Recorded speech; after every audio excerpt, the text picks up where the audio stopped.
สบายดีพี่น้อง จังไดเนาะ อ่า ก็จังหวะเลิกกัน เลิกกันกับคืนดีนำกันพี่น้องเอ้ยตัดบ่ขาดปาดบ่เพียง อืม ผัวก็เป็นห่วงเมียเมียก็เป็นห่วงผัวเลยกันนี้ไกลกันบ่ได้พี่น้อง หากันแฮง หากันแห้ง เมียบ่อันนี้ เมีย อืม สื่อน่ะมีใหญ่สอน แม่ใหญ่ซอน อายุ69 ปีค่ะนี่เป็นคุณผัวค่ะ ผัว 19 ปีค่ะ อ๋อ ตัดบ่ขาดปาดบ่เพียงไปทางใดก็ยังห่วงยังใหญ่ อืมก็มาคบกัน ก็คบคืนดีนำกัน อืม อยู่นอนนำกันคือเหมือนเก่าค่ะ อันนี้ด้านหล่างก็จะเป็น อาณาบอลที่นอนของแม่ใหญ่ซอนเด้อนอนผักนอนเศร้ากับผัว สนามโลบกับว่าแมน สนามโลก หม่องมีแห้งกับว่า บ แม อล น หมูมีแห้งกับแมนบอลคิดท้องตองเที่ยงกับแมนพี่น้ อ๋ อ อง เอ้ย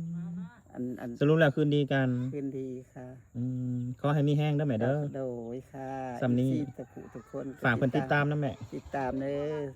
แม่ใหญ่ซอน ซอนและน้องหลังค่ะ จ้ะ ยังหักเหมือนเดิมแท้